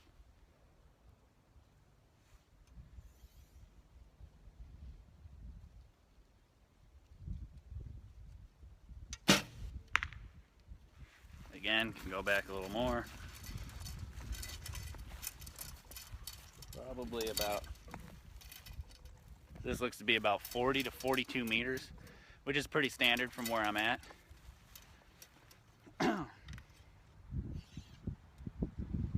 At least standard for a setup.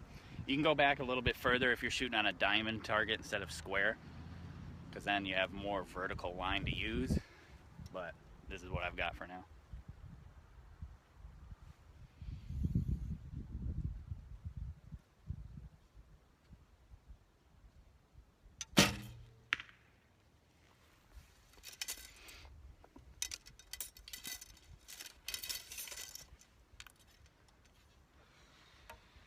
So I'll shoot a few arrows at the furthest distance, and I'm actually going to mark it with another arrow just in the ground, so I know this is my longest distance I can shoot without missing, because all I'm interested in is the closest and the furthest. The line shouldn't be curved. If it is, you got probably clearance issues and you're hitting stuff with your vanes, but it should just follow a general path in an angle.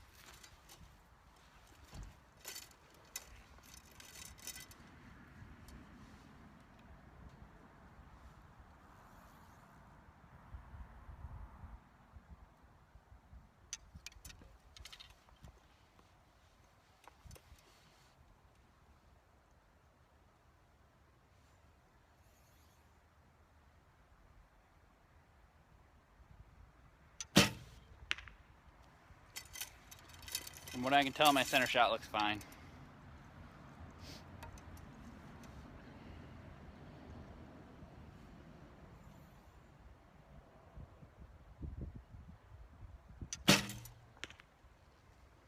Alright, so we'll go check.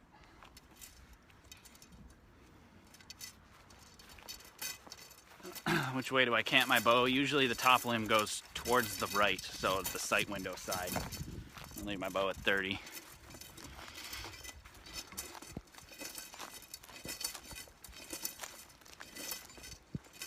Yeah, no limb flutter. I mean, it feels really good considering how stiff these limbs are.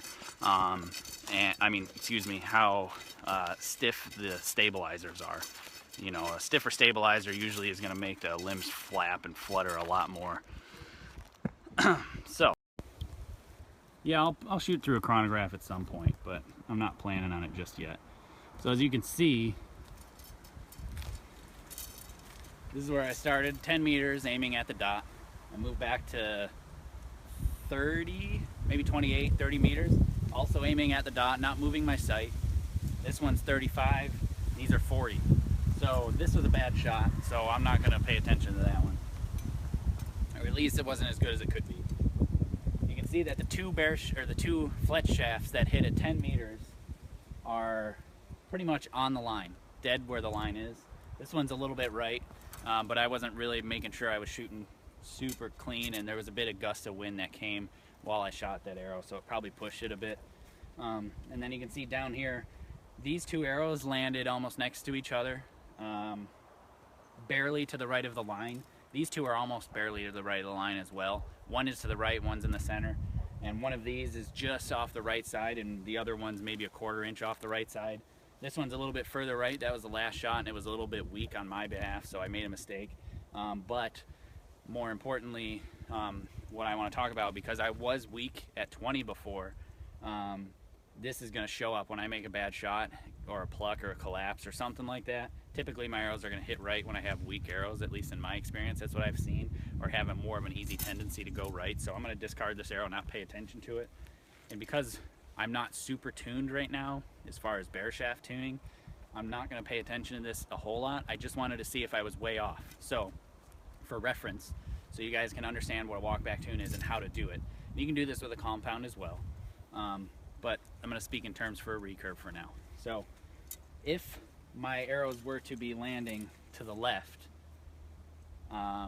that means my center shot would be too far out. Because I'm using a 10-meter sight mark and I'm aiming at the same dot as I'm walking back and I'm not changing my sight, the arrow trajectory is not going to be affected by the sight position change or anything along those lines. It's truly only changed by the dynamic flight of the arrow.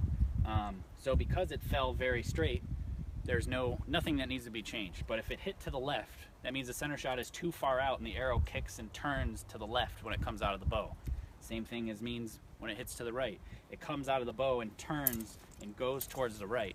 Now don't confuse center shot with stiffness. If your arrow spine's not even close, you're not going to be able to do a walk back because the arrow is going to be flying like this and impacting this way one distance, impacting this way the other distance. So it's not going to be consistent. So as long as your arrow flight is relatively straight, which mine are, I didn't see them kicking any weird, except for this one because I made a mistake, then I'm, again, not paying attention to this arrow. So because I was close both sides, my center shot is as close as I can get it right now without fine tuning. So now I'm going to go to 30.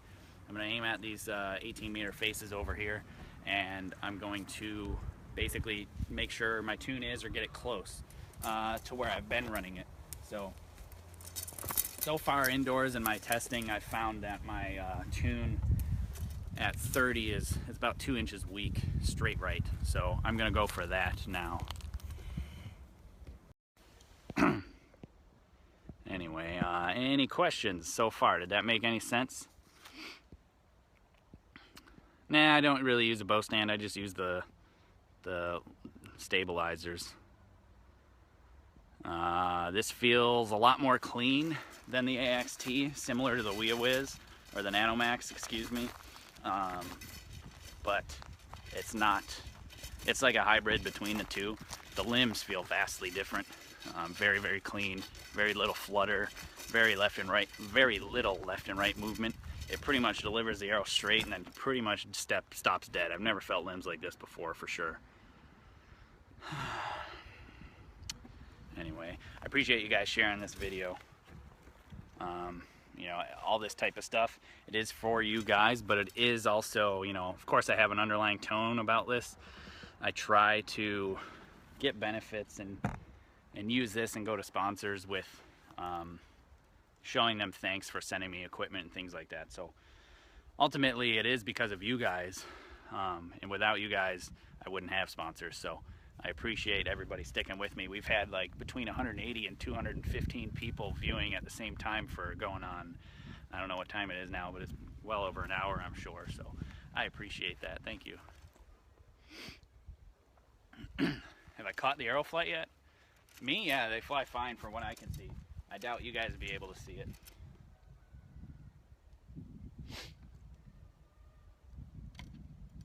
You might from here, I'm not sure. Probably not with the frame rate though. Feels so used. Well, it's all about leverage. But I do like sharing information like this. I'm a very technically inclined person that really likes to analyze things, so I like to bring it to people like you guys who have curiosity and want to know. So it's good to give information to people who actually want to know, and not talking to a wall. So thanks.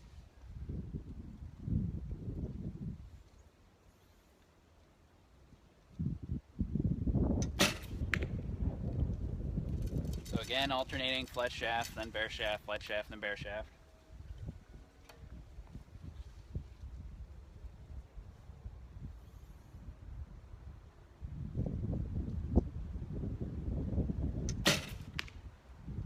It's a little bit more windy than I'd like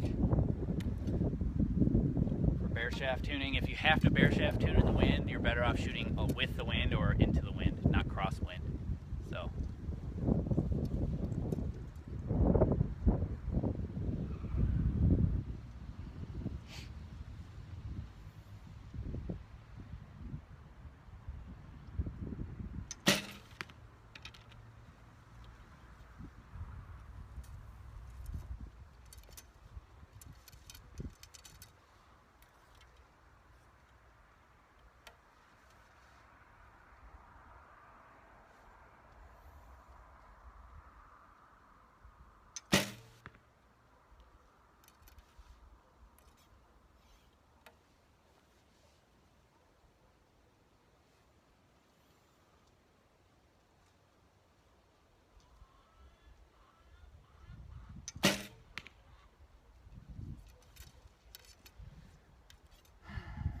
So I'll shoot at least 3 of each, just in case the spine's different of each arrow, or I make a bad shot or something along those lines. So I get a little bit more consistent reading. If I just use one arrow, it could be bent, it could be cracked, it could be who knows. So always shoot more than one bear shaft. I definitely recommend 3 because sometimes you get 2 and they're not even close. So if you have a third one and it's near one of the other ones but not this one, then at least I go with the 2 over the 3. So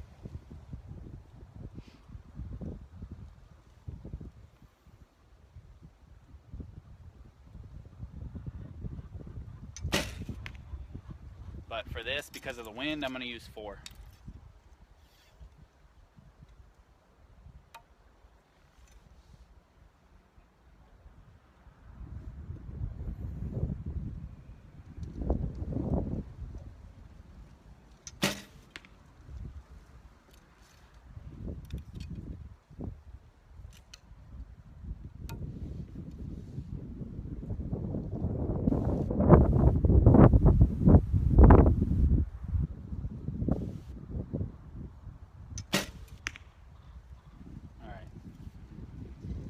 So I shot 4 each, 4 bear shafts, 4 fletch shafts, so we'll see what happens. No, I'm not worried about getting sand in the strings. The string is so taut at full, there's no chance of stuff getting in it. Every time I pick the bow up, I pluck the string to make sure there's all the dirts off of it and stuff like that, but usually I don't bother, or it doesn't bother me. So, it looks like it's tuned fairly close. Let me show you. Come around, there we go. Zoom in for you. These 2 bear shafts, this one was from wind, and then this one was not a very good shot. I got caught in the wind on that one, and it wasn't as good as I'd like. These 2 were very similar shots, and you can see they're just to the right of the group. And then the fletch shafts, you can see, are hitting just to the left. So, and maybe a touch high, but the height's close enough to where I don't have to adjust my knocking point. When I actually start shooting a lot of arrows with this bow, I will move my rest up and down just to test. If I'm shooting really good or not shooting good enough and my groups I'm noticing are a little up and down, I'll shift it, maybe the rest down.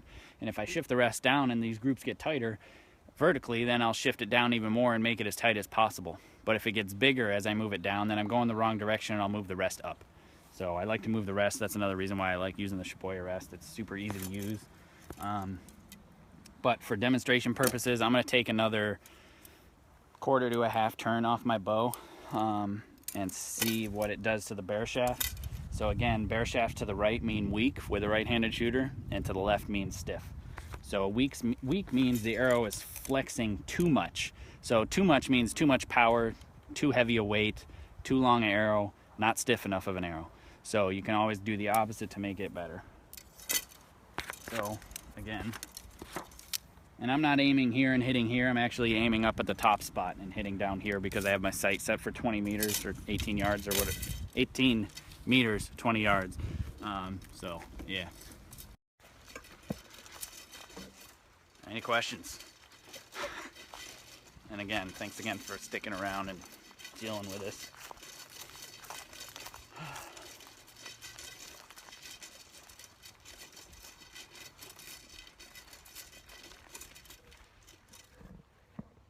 Here, I'll view it so you guys can see me right-handed. How's that?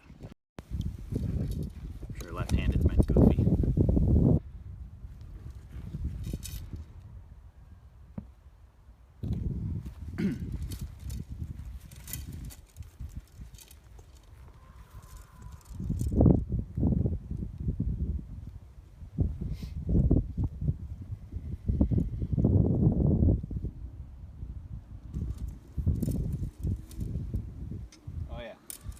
Lower the bow weight.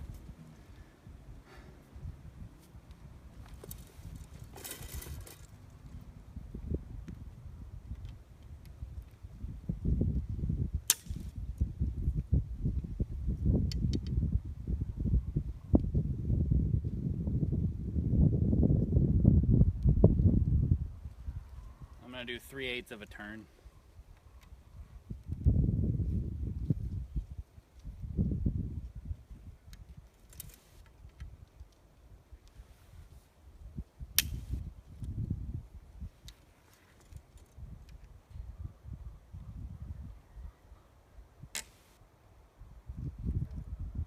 because I've been taking so much weight off, probably going to take another twist or two out of my string, get it back down to the exact brace height that I'm looking for to start with. So, because the higher the brace height you have, the weaker the arrow is going to tune.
Not a good one. So it's always important to pay attention to which shots are good and which shots aren't and where they hit. So I wasn't happy with that one. There was one other one that really I saw turn sideways from the wind. It's just not the best conditions for tuning spare shafts right now. They're very finicky and still hitting a bit right. Let me show you. They're still a bit weak. So they're really turning a little bit sideways out of the bow as their wind's catching them, and they are hitting. This is a bad shot. This was wind. So kind of this is where I would shoot my outdoor bow with tune wise. Bare shafts are hitting a little bit to the right, but they're really turning sideways from the wind. It doesn't look like much, but it is right now. So I think I'm going to shoot them at 20 one more time just to see where they're impacting. Maybe they won't be as affected by the wind. I'll probably take another quarter turn off my bow again as well, just to be sure, but right about there is right in where I'm tuning it. So hopefully that answered some questions as far as tune goes. If you have any questions, go ahead and keep asking them. And again, thanks for sticking around.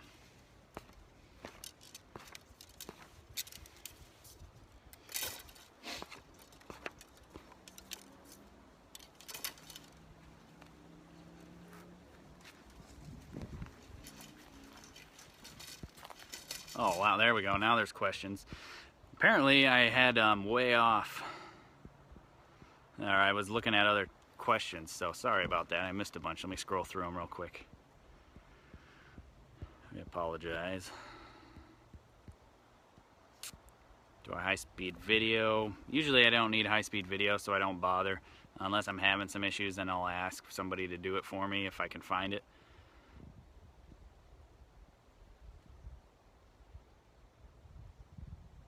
Yeah, I don't know what my phone is at right now. Hopefully it doesn't die. No, I've never tried a non-plunger rest. The knocking height, I'll measure it really quick and I'll tell you. Yeah, my neighbors have chickens.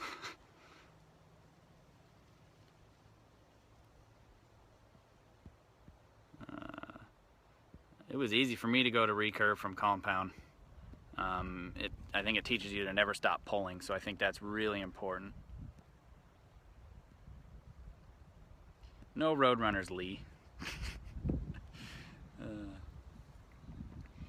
Indoors, I think I can get away with a lot. I don't mind a little stiff arrow for sure, and that way you can shoot a little bit less weight as well. Sound-wise, I don't really pay attention to it a whole lot. I will adjust the brace height to sound and feel. Usually I find two spots in the brace height that are optimal or feel best. So one will have the least residual vibration, and one will have the best sound.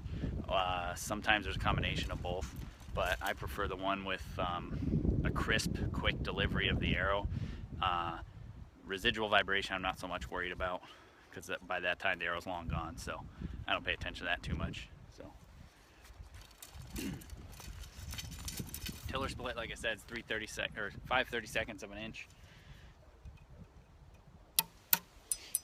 And my knocking point right now,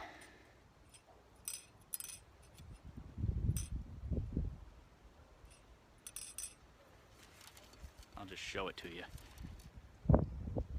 It's hard to read, but the bottom of the knock is at 1/4 inch above center. Yeah, it's mirrored. I'm sorry. I'm using AAE waves for vanes. They're a wave for World Archery vane for recurve specific.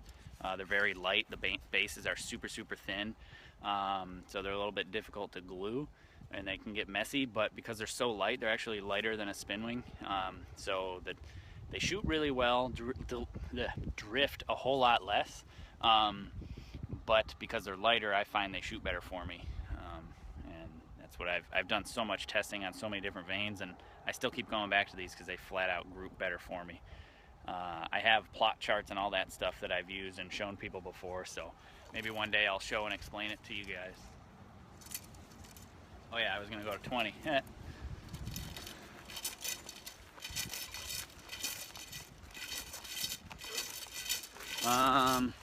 Issues on cleaning up a release. That's really hard to say. Actually, I'm gonna shoot in the not the shade. Well, it's in the shade, but I'm gonna shoot where the wind isn't, right next to my building on another target I've got. That way it'll really help clean up the tune a bit.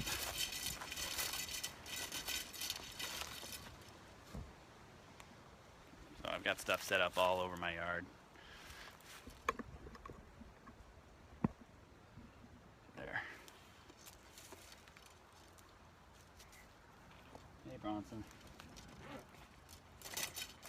Take a little bit off of the bow weight, like I said. I'm gonna go half turn. Hey, relax. And probably about a half, maybe another turn and a half is the most I would go out on these limbs. So it's, I don't know. I've also ordered 40-pound limbs just so I can compare the feel of all the way in or all the way out of both different limbs. That is the clear coat on the limbs against the limb bolt, because it's a nice tight fit, and it'll eventually wear off over time, so it won't be as tight, but it'll still be snug enough where it won't move.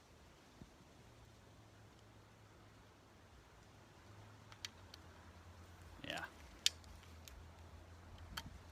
Anyway.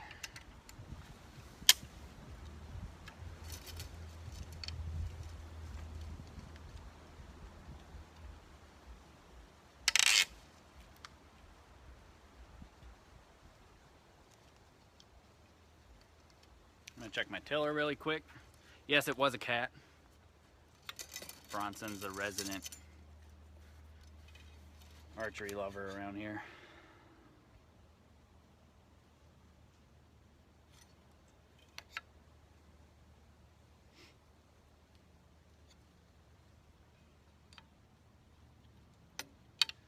Seven and 3/8.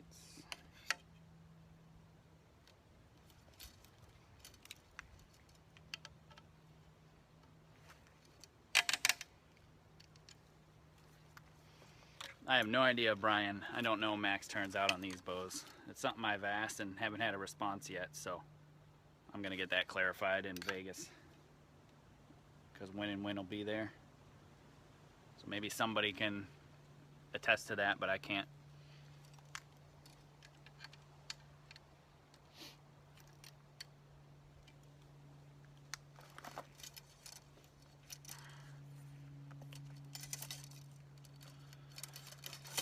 Yeah, I miss having a couple grips that I know are solid, but I build mine back up so they're not even an issue.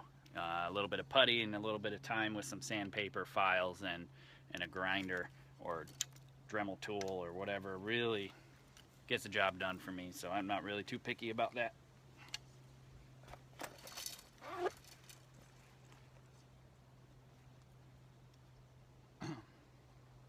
So now we're at 20, 18 meters, 20 yards again. I shot right around 49 to 51 pounds Donnie in the games. Right now I'm lower. I'm right around 46. A little bit easier to shoot. So the difference top and bottom is still the same. I put it back to 3/32 of an inch. If you want millimeters, I'll tell you millimeters. How's that sound? 18.6 on the top. 18.2 on the bottom.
Tune's a lot closer. I'll probably end up taking a little bit of tension off. I started shooting when I was 6. That was my first arrow. I switched to recurve when I was probably 13 or 14. So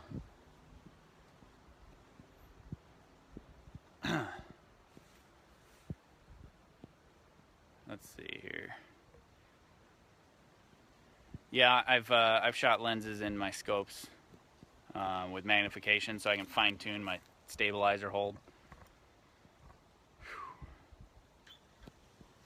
Using the same weights on the stabilizers with the Win and Wins for sure.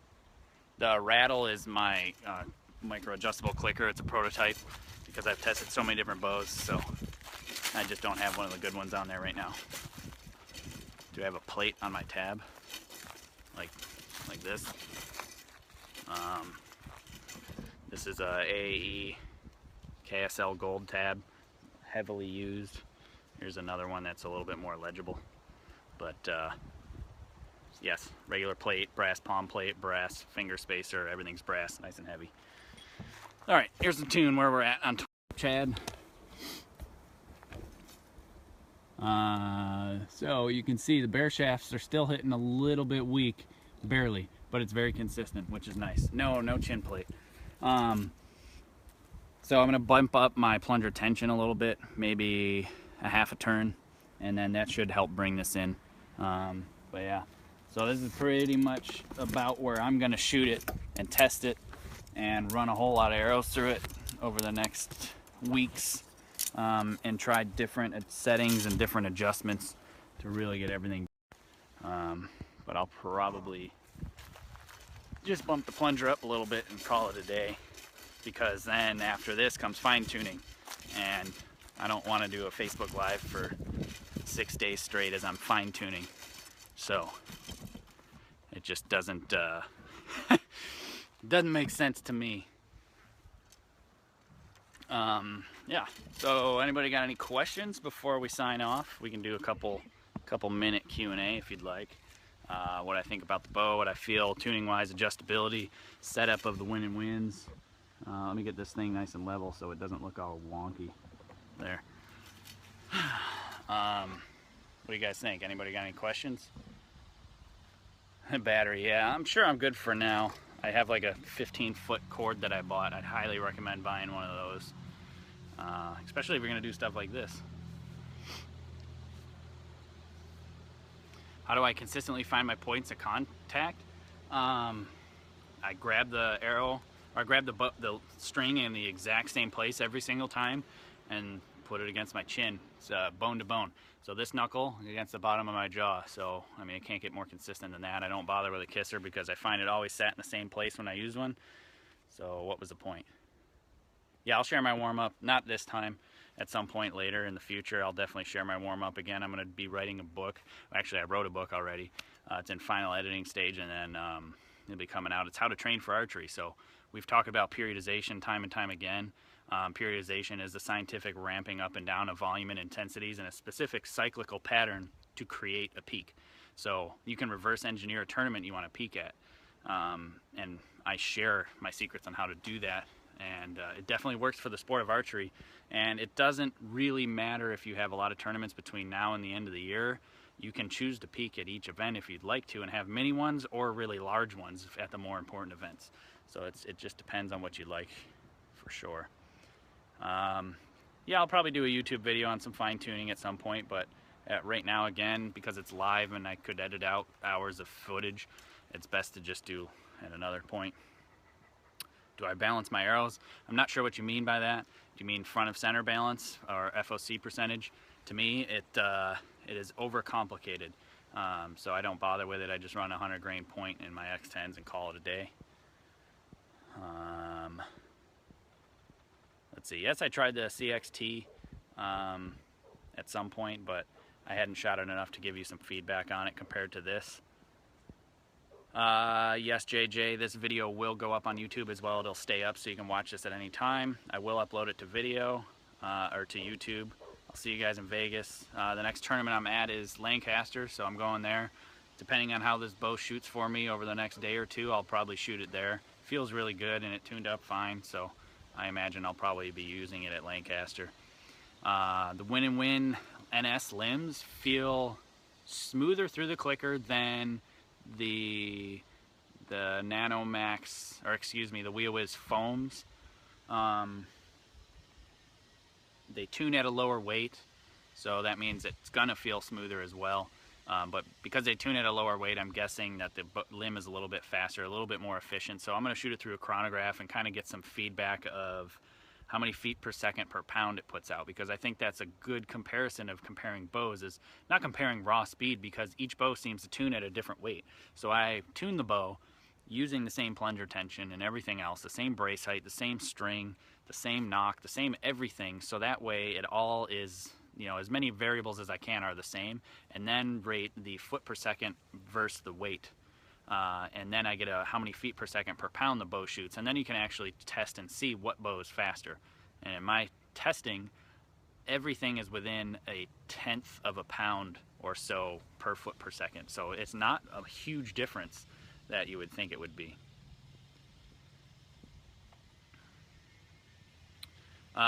If my arrow's too stiff, longer, shorter stabilizers, no way. I don't use that as a tuning aid at all for tuning arrow performance. I tune the stabilizers to hold the bow perfectly well and leave it that way, and then I adjust the tune. So because my bow held great coming out here, and I knew it would because it's about the same mass weight, same geometry, things like that, I don't bother. I'll do a close-up right before we sign off on the bow, Michael. Book should be out within the first quarter. Yes, it'll be available worldwide, working on getting translations, everything like that.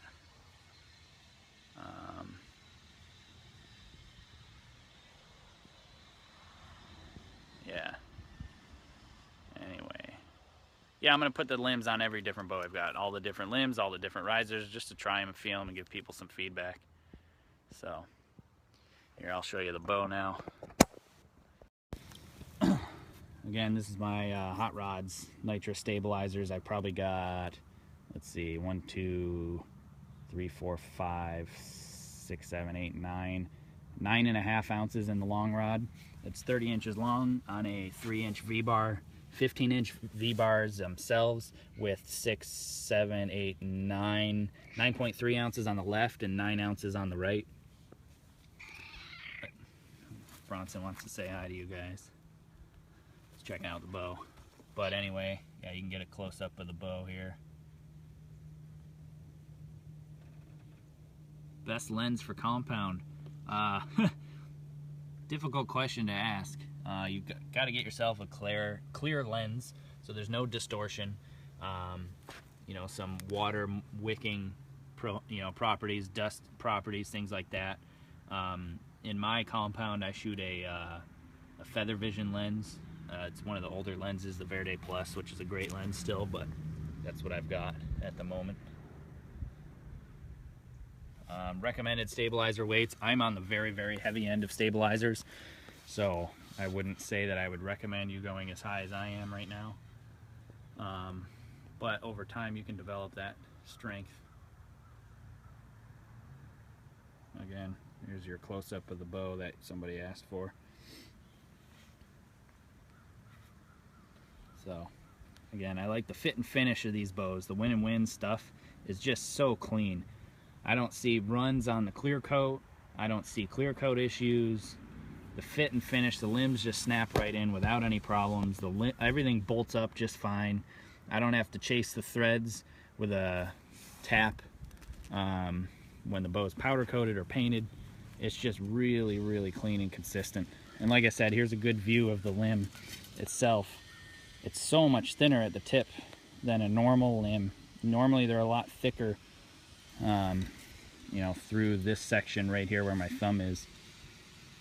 But yeah, anyway, if questions or anything like that, I'll probably sign off now.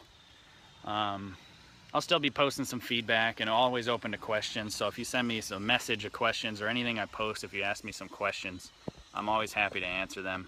And yeah, like I said, I appreciate the support. Yeah, maybe the flip video helps some lefties out there. Who knows?